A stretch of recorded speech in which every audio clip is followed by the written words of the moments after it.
It's 3 in the morning and you're awake doing mental math. If you started today with $0 saved, could you actually retire in 10 years? Not at 65. At whatever age you are right now, plus 10, most people will tell you it's impossible, but here's what they're missing.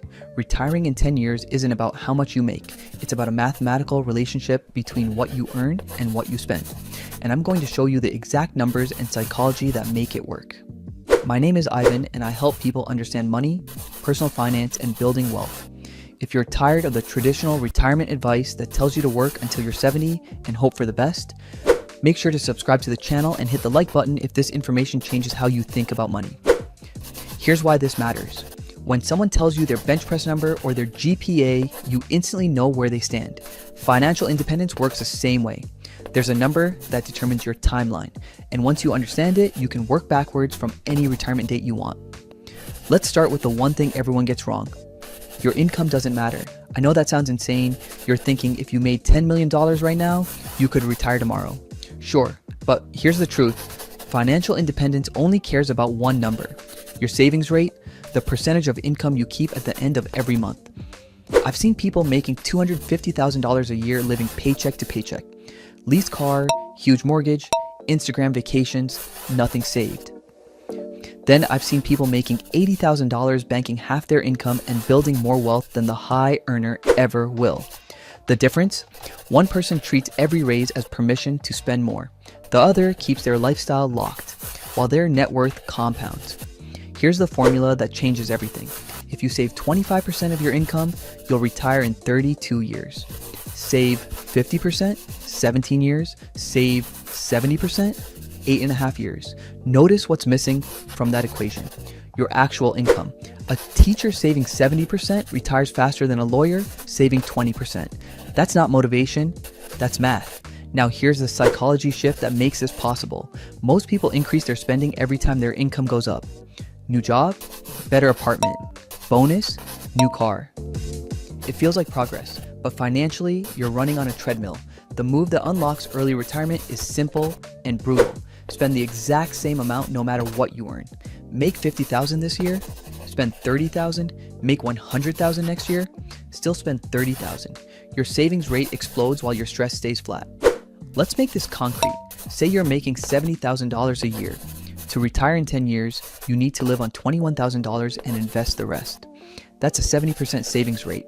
After 10 years, you'll have built enough wealth to sustain that same lifestyle indefinitely without working. The math assumes a 7% average return and a 4% withdrawal rate. Conservative, proven, boring. But here's where most people mess up. They hear $21,000 and think that sounds miserable. So let me reframe it. $21,000 is $1,750 a month. In a low cost of living area with a roommate or house hack situation, that's doable. Not easy, but doable. And remember, you only need to maintain this for 10 years. After that, you never have to work again unless you want to. Here's the part no one tells you. The biggest expense you have is housing. For most people, it eats up 40 to 50% of income, which means if you can crack housing, you unlock the entire plan. The move? House hacking. Buy a duplex, live in one unit, rent the other. Done right, the tenant covers your mortgage and you live for free, or rent a house and sublease the extra bedrooms. You're not building equity yet, but you're slashing your cost of living and banking the difference. Quick sanity check. Let's say you don't have a down payment for a duplex. Fine. Focus on the other big expense: transportation. Most people drive a new car that loses 20 to 30% of its value in the first year. Switch to a reliable used car that's already taken the depreciation hit. You just saved $300 to $500 a month in payments and insurance. Combine that with cutting subscription services you forgot about and cooking at home instead of eating out, and you freed up another $300 to $400 a month. That's $800. Invested over 10 years at 7%, that's $148,000. Now let's shift gears to the psychology of cutting back. When I say save 70%, people imagine never leaving the house and growing their own food. That's not what I'm saying. I'm saying get ruthless about the gap between what you need and what you think you need. Do you need the $50 shirt, or does the $5 one do the same job? Do you need to eat out 3 times a week, or can you meal prep on Sunday and save $200 a month? Do you need the new phone, or does your current one still work? Here's a trick that works. Anytime you want to buy something, wait 1 week. 95% of the time the desire fades, you just save money by doing nothing. The other 5%, those are the purchases that actually matter. You buy them guilt-free because you know they're not impulse decisions. Now here's the kryptonite of early retirement: high interest debt. Credit cards at 18%, medical debt, student loans. If you're carrying a balance, you need to make 15 to 20% returns every year just to break even. That's not realistic, which means high interest debt pulls you further from your goal every single month. The rule: pay off your credit cards in full every month. If you can't afford something without financing it, you can't afford it. The only acceptable debt is debt attached to an asset that makes you more money than the interest costs. 4% mortgage on a rental property that cash flows at 8%, that's leverage. 3% car loan when inflation is 9%, you're borrowing at a negative real rate. Smart. But credit card debt to buy things that lose value the second you own them, that's financial poison. Let me give you the contrast. Kiamat. Poor Peter makes $70,000. He saves 6%, leases a new car, carries a credit card balance, rents an apartment alone because he wants privacy. After 10 years, he has $40,000 saved and still needs to work. Rich Richard makes $70,000. He saves 70%, drives a paid-off used car, pays his credit card in full every month, house hacks a duplex, and lives for free. After 10 years, he has $490,000 invested and never has to work again. Same income, wildly different outcomes. The difference isn't luck, it's decisions. Here's where things get uncomfortable. If you're making $70,000 and want to retire in 10 years, living on $21,000 is one path. But let's be honest, most people don't want to live on the bare minimum for a decade. Fair. Which means you need to increase your income. And here's the trap: you can't just work more hours. There are only 24 hours in a day. Eventually, you hit a ceiling.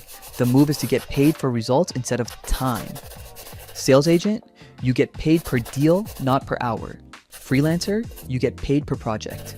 Business owner, you get paid when you create value. This gives you leverage. You can make more money without working more hours by getting better at what you do or by focusing on higher value opportunities. Here's the mindset shift from the book, The Millionaire Fastlane. Stop thinking like a consumer. Start thinking like a creator. Instead of buying jackets, design jackets. Instead of watching shows, create a show. Instead of using apps, build an app. Creators capture value. Consumers spend it. If you want to retire in 10 years, you need to be on the value creation side of the equation. Now let's talk about what you do with the money you save. You invest it. Simple, boring, effective. Max out your tax advantage brokerage account to get the employer match. That's free money. Open a Roth IRA and contribute the max every year.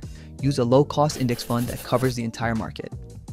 Vanguard, Schwab, Fidelity, they all offer funds with expense ratios under 0.1%. Here's the strategy. Invest a set percentage of every paycheck no matter what. Mark it up. Invest, mark it down, invest, don't try to time it. Just automate the transfer and let compounding do the work. Over 10 years, assuming 7% average returns, your money doubles every 10 years through growth alone. Add consistent contributions on top of that and the numbers get big fast. Quick example, invest $4,000 a month for 10 years at 7%. You end up with $690,000. That's enough to withdraw $27,600 a year at 4% and never touch the principal. You just bought yourself financial independence. But here's the objection I always hear. What about inflation? What about market crashes? What about when life gets expensive? Fair questions. Inflation averages 3%. 7% returns minus 3% inflation gives you 4% real returns. Still enough to make the math work. Market crashes, they happen, which is why you keep 3 to 6 months of expenses in cash as a buffer. You never have to sell investments at the bottom because you have runway, and when life gets expensive, that's where the 70% savings rate gives you flexibility. You're not cutting bone, you're cutting fat. If something truly important comes up, you adjust. But most of the time, expensive just means you're not saying no to things you should be saying no to. Here's the identity shift that makes all of this possible. You're not the person who spends everything they make. You're the person who keeps money. You're not the person who needs a new thing to feel good. You're the person who buys time and choices instead of stuff. That identity shift is worth more than any investment return because it changes every decision you make. So here's your next step. Pick one thing. Automate a transfer of $500 a month into an index fund. Cancel one subscription you don't use. Set a target to save 3 months of expenses as a buffer.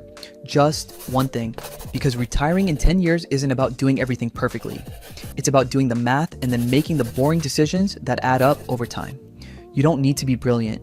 You don't need to get lucky. You just need to save more than you spend and invest the difference for long enough that compounding takes over. That's it.